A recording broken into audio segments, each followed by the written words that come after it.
It's at the lowest point in 43 years. From all of your research and everything that you've been looking into, are these numbers actually the true numbers? Well, a lot of it's a matter of definition, and the other's a great deal of interpretation. In terms of let me hit the simplest first, which is the low level of new claims for unemployment insurance. I contend the economy never really recovered and actually started to turn down again in at the end of 2014. What you've seen here has been an extraordinary economic downturn that started probably late 2006. You saw that with in the construction trade and began to spread, and the formal recession hit the end of 2007. The economy formally collapsed into 2009, worst collapse we've seen since the Great Depression. And if you believe the government numbers after that, you had a sharp economic rebound where the gross domestic product adjusted for inflation, the real numbers as they call them, now are strongly above, at least 10% above where they were at the peak of the prior economic cycle. But you're not seeing that in any major economic series. Many are still below their peaks of the prior cycle. Even employment's only up 5% or such. And there are a lot of problems with the employment numbers. But in terms of the new claims, big issue here all along has been as the economy hit hard, companies started to lay people off. They cut back on their fat. They got down to their basically core employment. And once you're there, there's not too much more laying off that you do. And you're cutting into you're beyond the muscle, you're cutting into the bone, it becomes self-destructive. And I'll contend that a lot of what you see now in the low level of new claims is that you just don't have as many people being laid off as you used to because the level of fundamental, the level of employment is not as comfortably cushioned as it was before the crash. The other issue is that those numbers are just worthless week to week, particularly around holidays. They've never found a way to seasonally adjust for that, so you get around Christmas time or New Year's Eve or Thanksgiving, those numbers jump all over the place, and what you see one week will tend to reverse the next week. I don't think it's a particularly good quality series. In terms of the unemployment rate being so low, there's an absurdity there that is tied directly to definition. And a definitional change here was made back in 1994. They overhauled the whole series, unemployment reporting series, in anticipation of impact from what was then the NAFTA trade agreement coming into effect. And the effect there was that they expected and knew there were going to be a lot of jobs lost offshore. You'd have plants shut down in towns where those jobs might not be quickly replaced, and so they moved to redefine what they call the discouraged worker. People wanted to work. They went out and actively worked, but couldn't find a job, and eventually gave up looking for work. But they still wanted to be employed. The headline numbers that you get, the headline unemployment, and this is the definitional end, the one that's is down, at the moment down below 5%, but you have the Fed arguing that, oh my goodness, 5% traditional full employment. I'll get to that in a minute, but what you're seeing there, where it hit the headline number hit a peak of 10% at the worst of the formal recession, is that if you're counted as unemployed, you have to have been actively looking for work in the last 4 weeks. If you haven't looked for work in the last 4 weeks, you'll be counted as a discouraged worker and moved out of the headline employment numbers and be counted as a year in a broader measure they call U6. The headline unemployment number is U3. The U6 includes the discouraged workers. People discouraged for a year, they haven't been looking for work because there are no jobs to be had. But after a year, they're no longer counted as in any of the formal unemployment measures. Before 1994, there was no time limit on being discouraged. If you were a displaced worker and you'd given up looking for work, but were still, looking for work if it were available, you'd still be counted as a discouraged worker. So that what happened here is that through much of the cycle and the so-called recovery here, there are two ways that unemployment drops. The happy way that the unemployment rate declines from 10% to 4% is that or 5% is that people who are unemployed become reemployed. They gain jobs. Employment grows. And that's with the normal business cycle what you see. But the unemployment rate also can decline if the unemployed are defined out of the labor force and they're no longer counted as unemployed even though they don't have jobs. And that's what's been happening here. The unemployment rate simply is the number of unemployed divided by the headline labor force. The labor force is the number of employed plus the number of unemployed. And if you reduce the number of unemployed because they haven't been looking for work, the unemployment rate drops. And a great deal of the decline in the unemployment rate here has been due to people giving up looking for work. The U6 rate initially was up to about 17%. But now with the jobs that even there after a year, if you're a discouraged worker, you get defined out of existence after a year. So even the U6 rate has come back down. It's still around 10% as opposed to the headline number that's a little shy of 5%. I have what I refer to as an alternative measure where I estimate the long-term discouraged workers, the displaced workers, including going back to before 1994 and reworking the numbers from that point on. I've got an unemployment rate right now, it's a little shy of 23%. Again, you can define these numbers any way that you want. I would contend that if you went around and asked the average person in the United States whether or not he or she was unemployed, you'd end up with an unemployment rate close to mine. And people will tell me, oh my goodness, that's up around, in the Great Depression, the unemployment got up to 25%, we're pretty close to that. That's not completely comparable because back in the Great Depression, somewhat over 20% of the population or the workforce was on farms, and today it's less than 2%.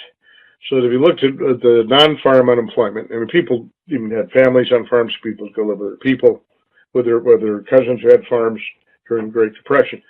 So that's where the 25% unemployment rate was.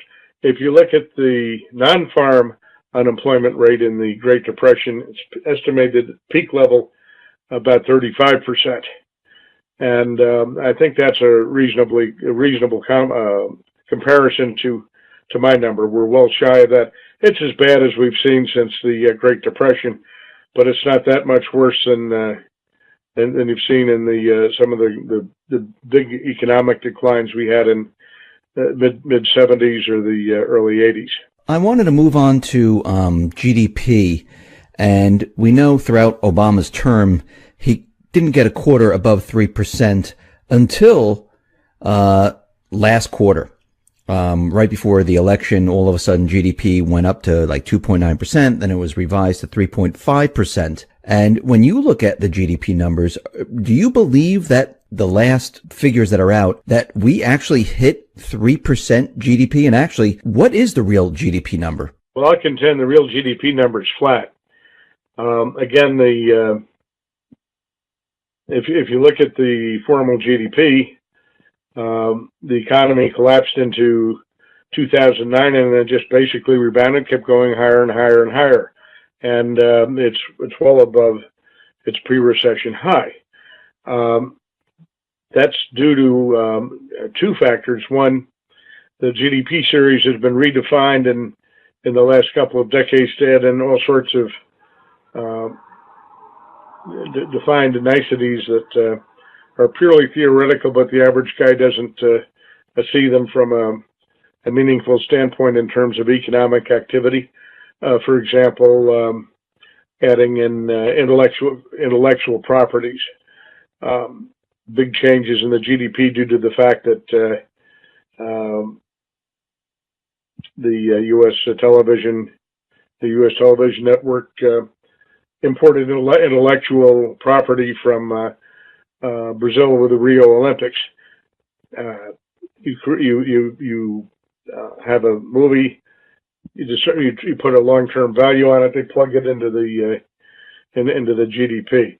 You take away all that nonsense here and a number of underlying assumptions that have been altered over time, that knocks a lot of the headline GDP growth out of there. But putting that aside, there's a major problem with inflation.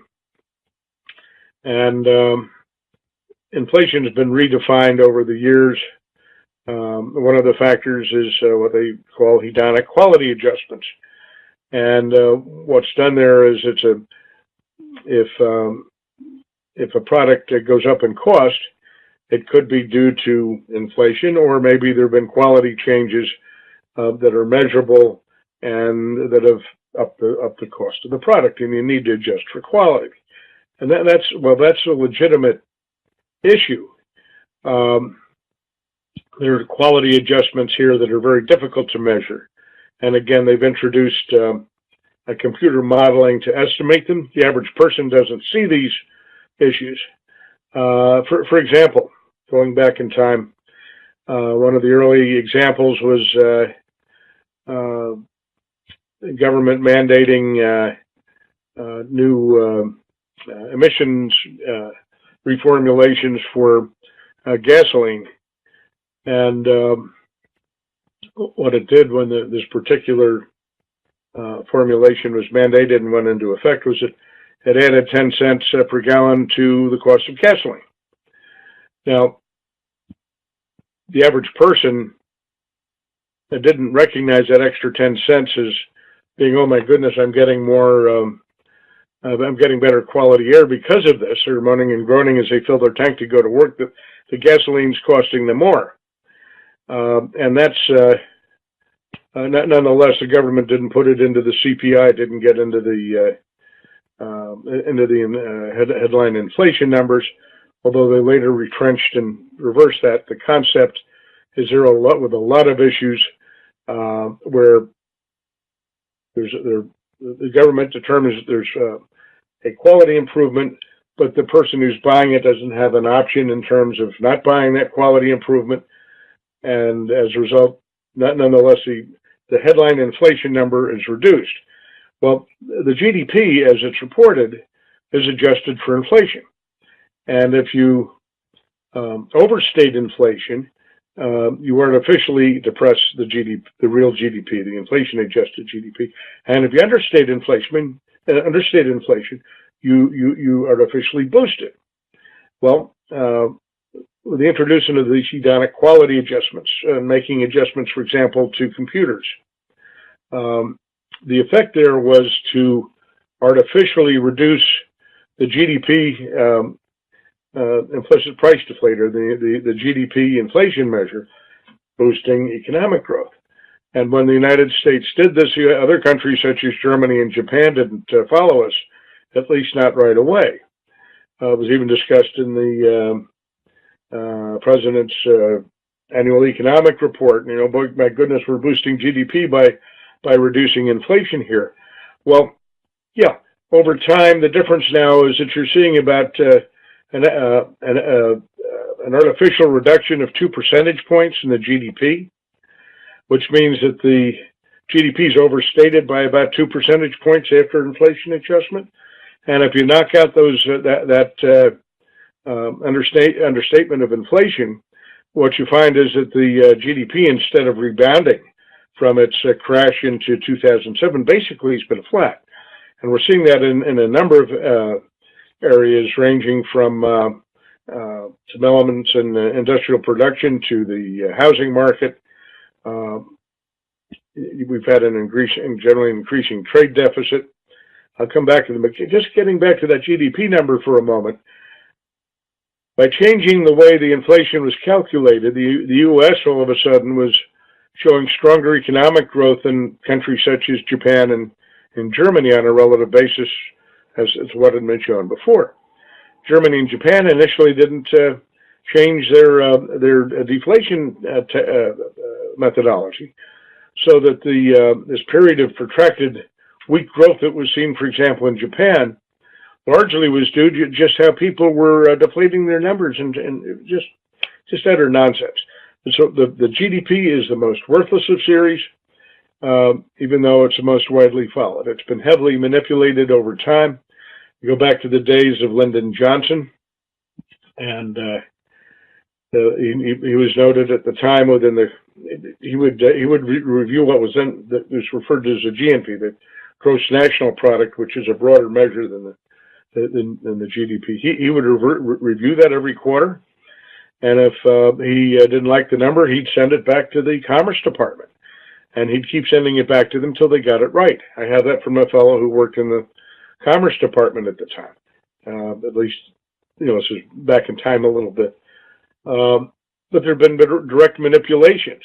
I can tell you that in the days when the first George Bush was president, the economy was in recession.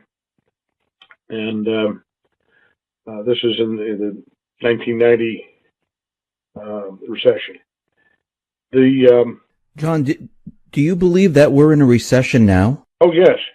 We've never recovered, and I'll contend the economy's turning down. But there was a time when the numbers are manipulated, and you talk about the third quarter, that's not going to hold over time, although they're playing all sorts of games with the numbers. Main Street USA has a pretty good sense of what's really going on, and the average guy will vote his pocketbook.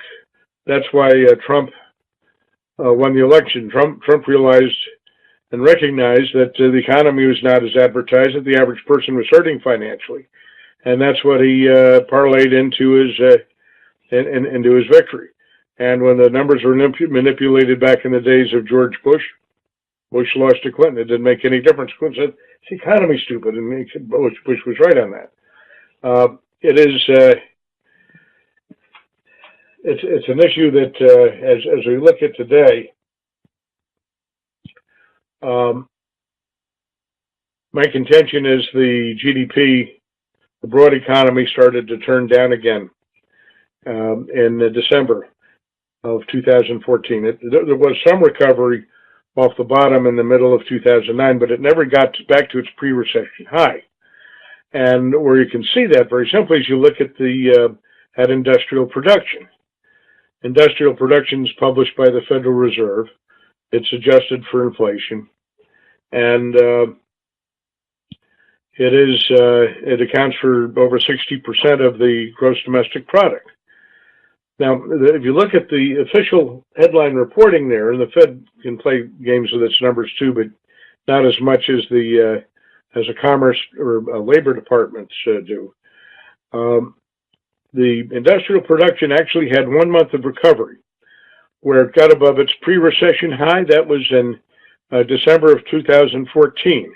As a 1 month blip upward, the next month it fell back below its pre-recession high, and right now that's a couple of percentage points below its pre-recession high for the 2007 recession. If you look at manufacturing, which is roughly 80% of industrial production, it never recovered its pre-recession high, and it's 6% below its pre-recession high. How can you have 60% of your economy it's never recovered of its pre-recession high, and it's down 8%, or 6% or more, while the GDP's up by it's over. I think it's over 10% now. It's just nonsense. You look at the housing market, the construction. You're down 25 to 50% from pre-recession peaks, depending on the measure.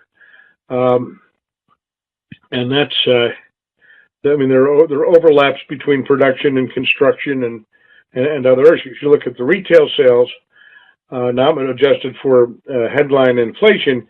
It's about 5% above its pre-recession peak. If you correct for overstated inflation, it's also down below its pre-recession peak. But in terms of official reporting, it's still well shy of the headline gain. Employment is broader measures you get on the economy, and again, there are all sorts of issues there, all sorts of games played. But again, you're not seeing any post-recession surge there that is anywhere as close to the GDP. The GDP is heavily overstated. So from everything that you've been looking at, do you believe the economy is still headed in the direction where it is going to collapse, fall apart? Well, I think it is falling apart, and you're going to see continued downturn. Now, we have a change in administration coming. Mr. Trump has recognized the economic problems, and he's promised some stimulus, and stimulus is good here. It'll help. There are a couple of problems, though. One is stimulus, either cutting taxes and or increasing government spending, will have positive impact on economic growth, but there's a lead time, roughly a year. It'll be early 2018 before you see impact from the stimulus measures, assuming we get enacted shortly after his inauguration. There's going to be some short-term issues with the near-term budget deficit. There's some big problems there. Long-term, we have long-term insolvency at the moment in place in the U.S. for the U.S. government because of unfunded liabilities for Social Security and Medicare. And if you discount the liabilities, the obligations there, the net obligations for inflation, the cost of money, what do you need to have in an account today to cover that in the future? We're looking at a net shortfall well in excess of $100 trillion. That cannot be covered under any circumstance, shy of just printing the dollars to pay it off, which creates a hyperinflation.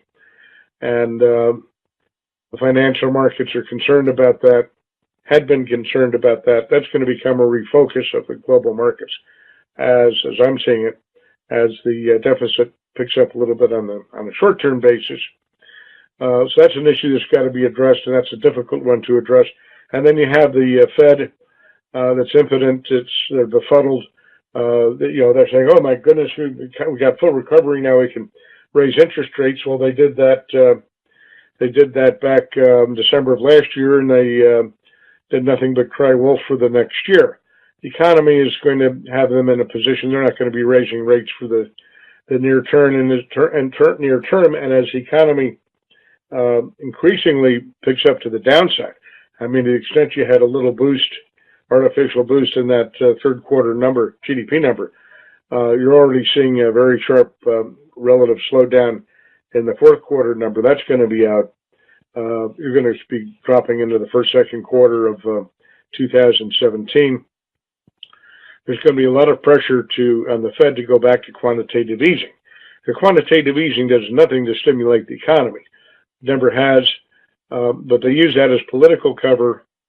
We've got to stimulate the economy. They use that as political cover to provide liquidity bailouts to the banking system. And the banking system is their primary concern here. A weak economy puts solvency stresses on the banking system, and that they will address. So that we've got the Fed that's going to be backing off from their raising rates. You've got concerns over the budget deficit to be coming up, and this is despite the stimulative action that'll be hitting in 2018, and I think you're going to see that will negatively impact the dollar, which is going to give you very difficult markets before the middle of next year. Next year. That's current. Forget we're in 2017. Before the middle of this year. So do you think, with Trump in office, do you think he'll be able to turn anything around, or do you think that the economy will head into a depression during his administration and he'll have to weather the storm through all of this? Well, if anyone has been given a mandate for change, he certainly has. I mean, he ran on change, and if he doesn't get it, presumably he can use that as a tool to lever the next congressional elections in his favor. Problem is he doesn't have that long. I don't think he's got till mid-year to make massive progress here before the markets start to fall apart on him. If the markets fall apart, that can do him a lot of things. So there's great danger there. I do think he's going to do his best to resolve it, and at least he's got a tacit approval on fiscal stimulus, which will be helpful to the economy. The grave dangers ahead, and I still see a high risk of a hyperinflation down the road. Not that far down the road. So it's a time to be very cautious. I'd look at the looking at the risk of very high inflation, hyperinflation down the road, getting some assets into they're not already there in the physical gold, holding them there through the crisis. It is the ultimate hedge against a very bad inflationary circumstance. John, you mentioned hyperinflation. When you're talking about hyperinflation, what exactly do you mean by hyperinflation? Like, what will people feel when hyperinflation hits? Well, what they'll see initially is that prices are surging, and eventually the dollar will become worthless. You look at what happened in the German Weimar Republic, common comparison point, but that's when you have a hyperinflation, the currency gets debased. They print the money to meet obligations, and that's what Greenspan said. Hey, people raise risk. Oh, the U.S. is at risk of defaulting on its debt, and Greenspan said very simply, the U.S. will never default on its debt because its debt's denominated in dollars, and it has a printing press that can print the dollars. Yeah, and that's what gives you full debasement of the currency.